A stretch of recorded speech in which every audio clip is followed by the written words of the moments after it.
ফিরে এলাম বিরতির পর। যে খবরের দিকে এবার নজর রাখবো, বাজেট অধিবেশন শুরু 28শে জানুয়ারি। 1 ফেব্রুয়ারি বাজেট পেশ করবেন কেন্দ্রীয় অর্থমন্ত্রী। 27শে জানুয়ারি সর্বদলীয় বৈঠক রয়েছে সংসদে। বাজেট অধিবেশন শুরু হবে 28শে জানুয়ারি থেকে।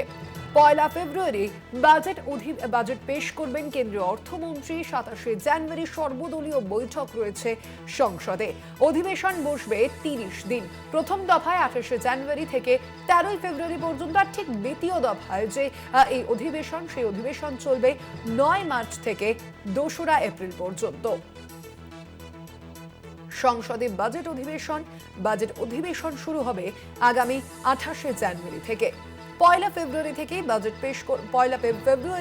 পেশ করবেন কেন্দ্রীয় অর্থমন্ত্রী নির্মলা সীতারামন। 27শে জানুয়ারি এ বিষয়ে সর্বদলীয় বৈঠক হওয়ার সম্ভাবনাও রয়েছে। সংসদে এই বৈঠক হবে, সর্বদলীয় বৈঠক হবে 27শে জানুয়ারি। অধিবেশন বসবে 30 দিন। প্রথম দফায় 28শে জানুয়ারি থেকে 13 ফেব্রুয়ারি পর্যন্ত এই যে অধিবেশন, সেই অধিবেশন চলবে, এবং ঠিক দ্বিতীয় দফায়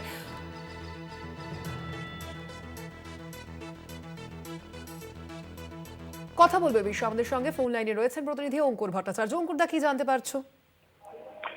দেখো, সংসদের বাজেট অধিবেশন শুরু হতে চলেছে আগামী 28শে জানুয়ারি। তার ঠিক আগেই 27শে জানুয়ারি কেন্দ্রীয় সংসদ বিষয়ক মন্ত্রী কিরণ রিজিজু তিনি সর্বদলীয় বৈঠকের আহ্বান করলেন।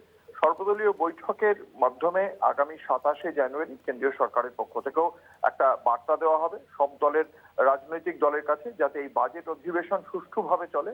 গতবারেও আমরা দেখেছিলাম যে এই বাজেট যখন শীতকালীন অধিবেশন ছিল, বেশ কয়েকটা দিন আমরা দেখেছিলাম যে এই শাসক এবং বিরোধী গোষ্ঠীর যে মতান্তর এবং তার জেরে যে হই হট্টগোল, কয়েকদিন অধিবেশন বন্ধ হয়ে যায়, তা যাতে না হয়, একটা যাতে গঠনমূলক আলোচনা হয় এই বাজেট অধিবেশনে, সেই বিষয়টির কথা যাতে সুনির্দিষ্ট করতেই এই সর্বদলীয় বৈঠক প্রত্যেকবারই ডাকা হয় প্রত্যেকটি অধিবেশনের আগে। এবারেও তাই।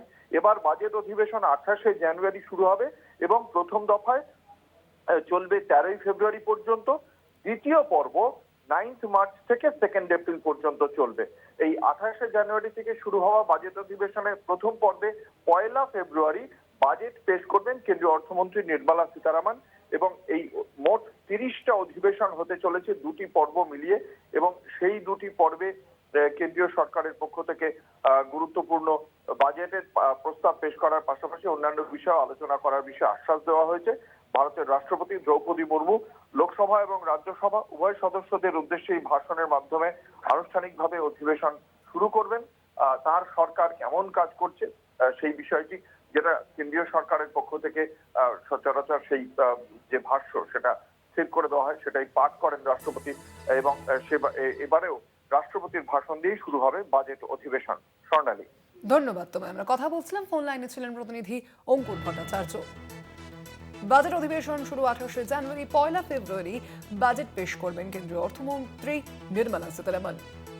27শে জানুয়ারি ইতিমধ্যে সর্বদলীয় বৈঠক ডাকা হয়েছে কিরণ রিজিজুর তরফ থেকে। সেই সর্বদলীয় বৈঠক এবং তার পাশাপাশি যে 30 দিন অধিবেশন, সেখানেও একাধিক বিষয় আলোচনার কথাও রয়েছে।